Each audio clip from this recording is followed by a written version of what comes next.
Lesson 11-1, representing data using matrices. A matrix is a rectangular array of constants, variables, or expressions which are arranged in rows and columns and enclosed in brackets. Each value within a matrix is an element, and its position is important. If you look at the diagram here, or the picture here, the rows go across, and then the columns are going down. So that's going to be important when we name each of the matrices. And then you'll notice that the position, so this is A1, A11, A12, the first digit is the row, the second digit is the column. So A11 would be row 1, column 1. A31 would be row 3, column 1. A34 would mean row 3, column 4. A matrix is usually named using an uppercase letter and can be described by its dimensions. A matrix has m rows and n columns, is a m by n matrix, which is read m by n. So we always say the row first and then the column. So if I had a 4 by 3, that means 4 rows with 3 columns. A square matrix is a matrix with an equal number of columns and rows. So that would be like 3 rows, 3 columns. Two matrices are equal if they have the same dimensions and corresponding elements are equal. So matrix A here is a 2 by 3 because I have row 1, row 2, and then 3 columns. The element 6 is denoted as A12. And A12 because that's in row 1, column 2. Data can be organized in a matrix to make it easier to analyze or interpret. Analyze the rows and columns of a matrix may give the meaningful information, or it may result in information with no value. So here, question 1. Data from the U.S. Census Bureau are shown for the 5 most populated cities in the United States. Letter A, use a matrix to organize the data from greatest to least monthly rent. And then what are the dimensions of the matrix? And then what is the value of A24 and what does it represent? So for this one, we are going to put them in a matrix. So I have it all set up for you. Here we have New York City, Los Angeles, Chicago, Philadelphia, and Houston. So the population for New York is 8.3 million. So I'm going to put 8.3 here. The income for New York is 60,762.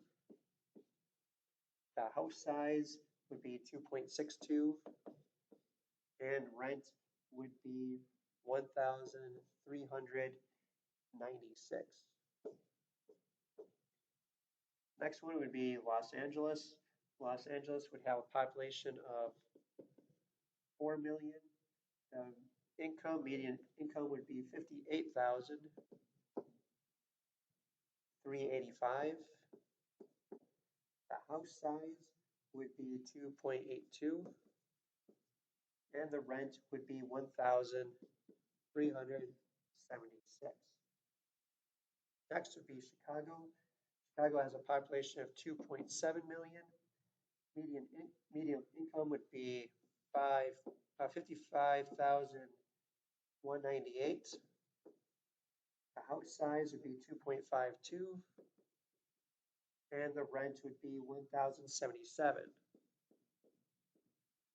Next is Philadelphia, which is a population of 1.6, median income of 43,744. House size be 2.57, and the rent would be $1,007. And Houston We have a population of 2.3 with a median income of 51,104. House size 2.67, and then the rent would be $990. So going back here, we had to put them from least monthly rent, greatest monthly rent to the least monthly rent. So that was the order. You can see that the rent goes down with New York City being the highest. So that would be our matrix. Part B, what are the dimensions of the matrix?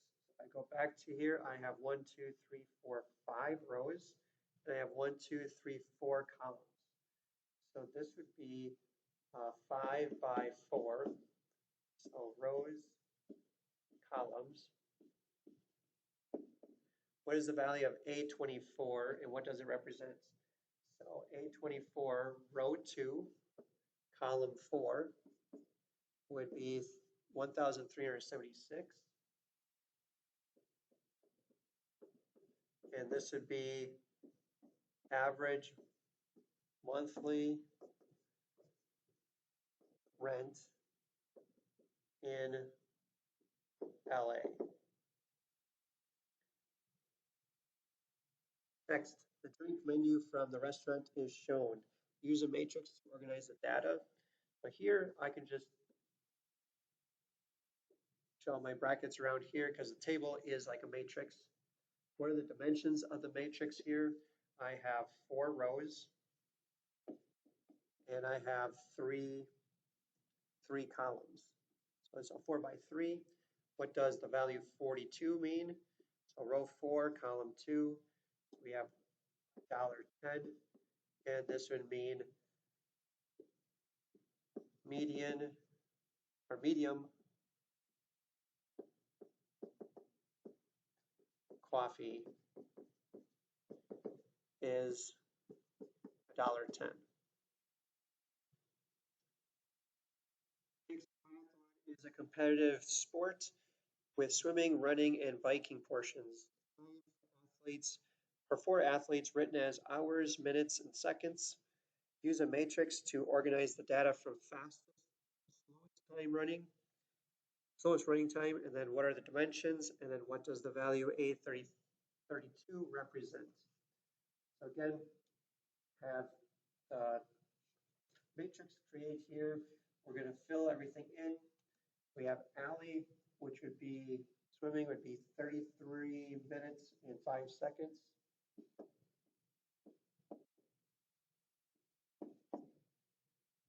I'll put a 0 here.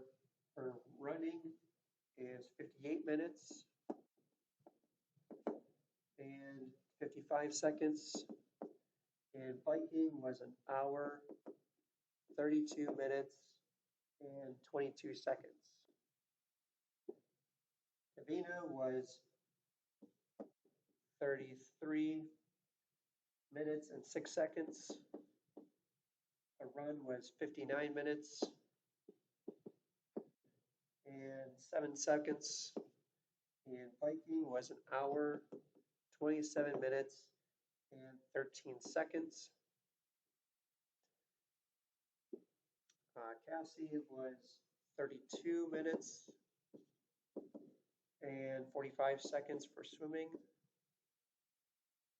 Running was an hour and 32 seconds. And biking was an hour, 33 minutes, and 6 seconds. And our last one we had Bonita was 35 minutes and 48 seconds. Running was an hour and 2 minutes and 1 second. And biking was an hour, 28 minutes and 43 seconds. What are the dimensions? We have 4 rows. We have 3 columns. The value of 32 is row 3, column 2. This is 1 hour and 32 seconds. So this would represent Cassie's time for run.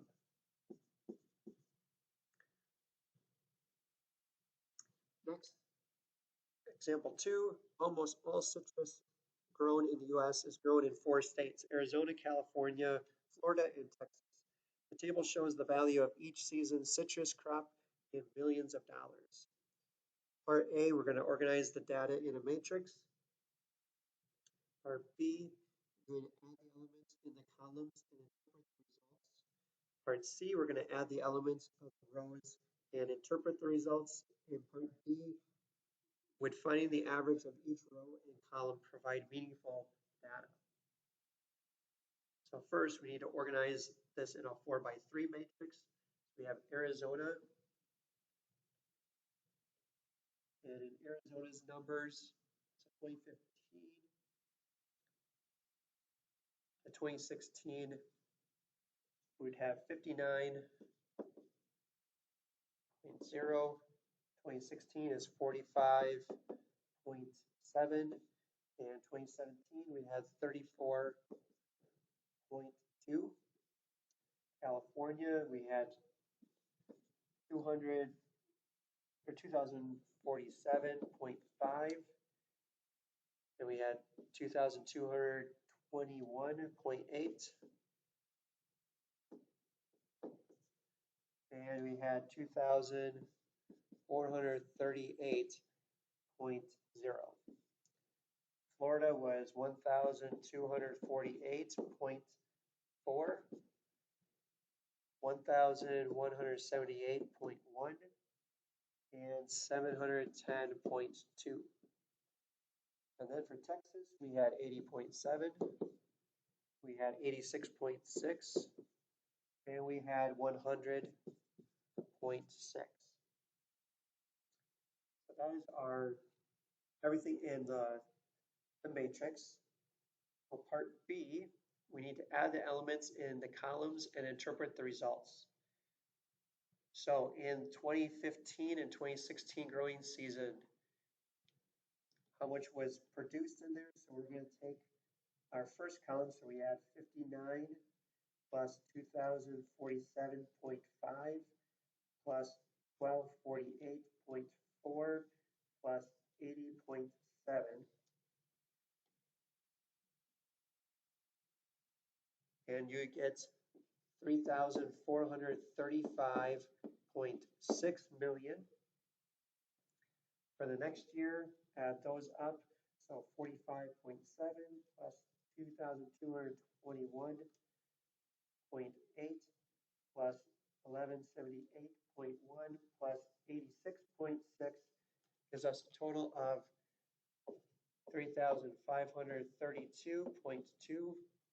And then for the last year, we got 34.2 plus 2438.0 plus 710.2 plus 100.6. That gives us a total of 3,283. Part C, we're going to add the elements of the rows and interpret the results. So we're going to add up for each state. So for for row 1, actually for each state. So for Florida, or not for Florida, for Arizona, 59 plus 45.7 plus 34.2 gives us 138.9. And that would represent how much Arizona had produced in those 3 years. California, add all California's numbers up and you get 6,707.3.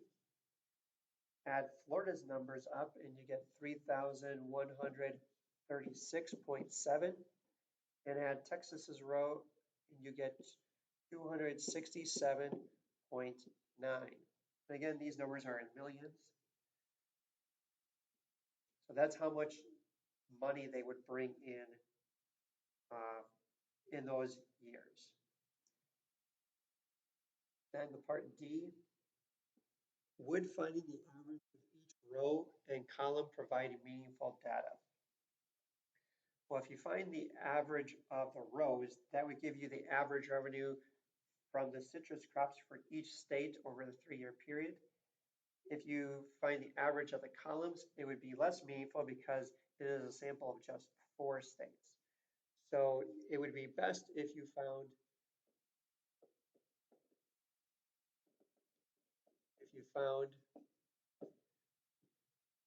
average of each row. You find how much each state brought in for 3 years. So this time the row would be the best solution. Next, a consumer service company rated severe.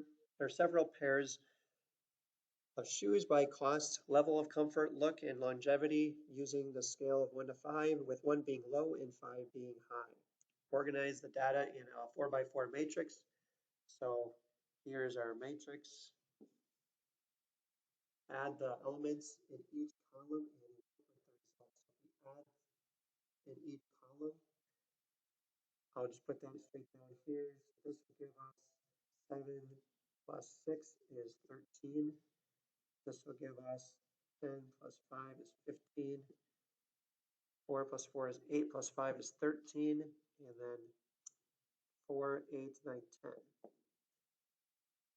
So they're saying the cost is 13, the comfort would be 15, the look would be 13, and the longevity would be 10. What additional information can you gather from the first row of data? So if we look at just the first row of data, we can see that brand A has a cost of 3. So that's being in the middle. The comfort level is low as a 2. The look is a 2. Longevity 1 means it doesn't last very long. If we were to find the average or the mean of each column, we would have 13 divided by 4 would give us an average of 3.2. The comfort, 15 divided by 4 is a 3.7, or rounded to 3.8. Look would be 13 divided by 4 is 13.2 or 3.2, and the longevity 10 divided by 4 give us a 2.5. So if we were to find the average of those, if we found the average of the rows, if we found the average of the rows, row A would have 3 plus 2 is 5 plus 2 is 7 plus 1 is 8. 8 divided by 4 is 2. B would be 7, 8, 9, 10, 11, 12. 12 divided by 4 is a 3. C would be 10, 18 divided by 2, or 18 divided by 4 is 4.5. And D, 10 plus 3 is 13 divided by 4 gives us 3.2. So we would say that brand C actually has a better rating out of all the shoes here. Letter D says, would adding the elements in the second row provide meaningful information? So really adding all the information. So if we were to find the average of the elements in our rows, finding the average of the rows would be more beneficial than it would be for the columns, because the rows would tell you you're comparing the types of the brand of shoe with each other. So here again, we did that same one, so we'll move on to our next part. So the next one, the table shows how some students in North Lawn High School arrive to school on a as well as the total number of students in each class. So we need to organize the data in a matrix and then add the elements in each row and interpret the results. What additional information can you gather from the first row of data? Would adding the elements in the second row provide any meaningful information? So part A, let's put them in the matrix. So for freshmen, we had 63 walk/bike, 162 ride the bus, and 278 total. Sophomores was 46 walk or bike, 138 ride the bus, for a total of 259 sophomores. Juniors was 52 and 98 for a total of 262 juniors. And then we had 40, 92, and 244 for the total. Next, add the elements in each column and interpret the results. So if we add the columns, so add up all the ones who bike. So walk and bike, this would have been 63 plus 46 plus 52 plus 40 gives us 201. Then we had bus.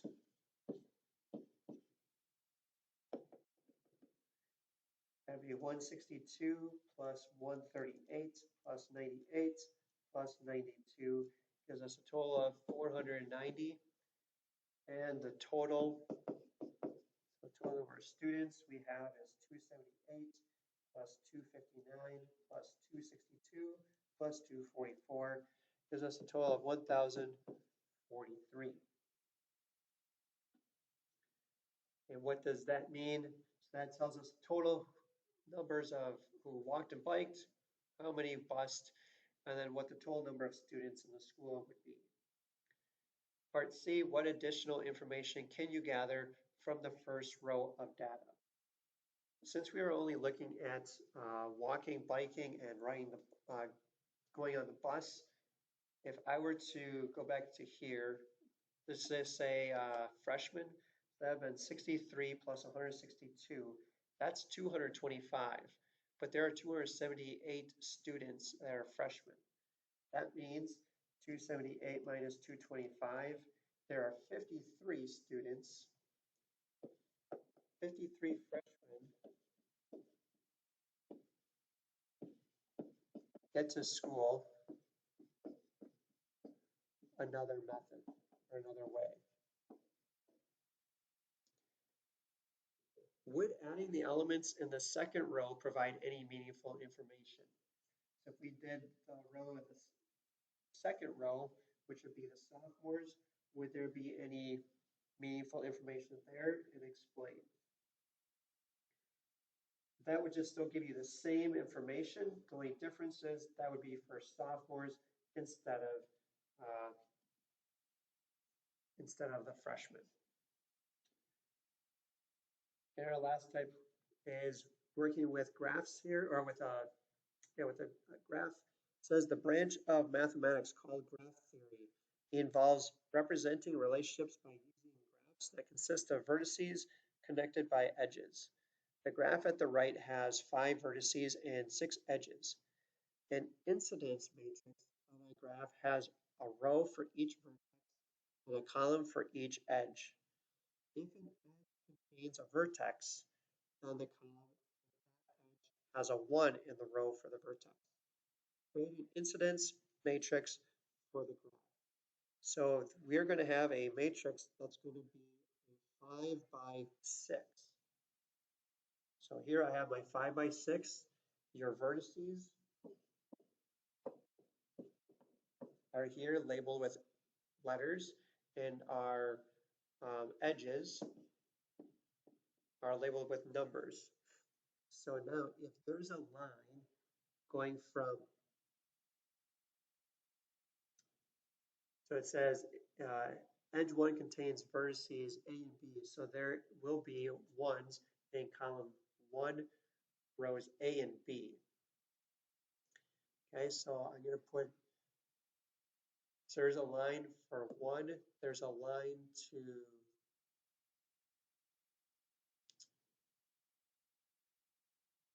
so for vertex A, I put a 1 wherever I see a line. So there's for 1 here, 2's got a line.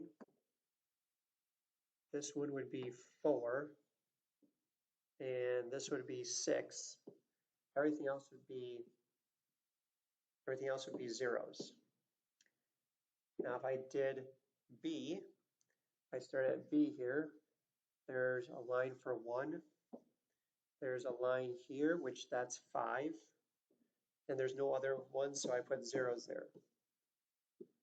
Now I start at C, here's a line going from C, that's a 2, so I put a 1 at 2, there's a 1 for 3, put a 1 there, everything else is zeros.